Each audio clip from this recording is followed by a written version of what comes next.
గుండమ్మ కథ. ఈ సినిమా కథను షేక్స్పియర్ రాసిన the timing of the shoe అనే నాటకంలో కొన్ని పాత్రల చిత్రణను వాడుకుంటూ తెలుగు సాంప్రదాయం ప్రకారం కొన్ని మార్పులు చేశారు. 1958లో వచ్చిన కన్నడ చిత్రం మనే ತುಂಬಿದ ಹೆಣ್ಣು అనే సినిమాకు రీమేక్గా నాగిరెడ్డి చిత్ర నిర్మాత విఠలాచార్య నుండి సినిమా హక్కులను విక్రయించారు.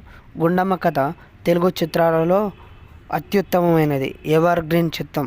భావోద్వేగాలలో మరియు వినోదంతో కూడిన చిత్రం. రోలర్ కోస్టర్ కంటే తక్కువేం కాదు. 1962లో విడుదలై భారీ విజయాన్ని అందుకుంది.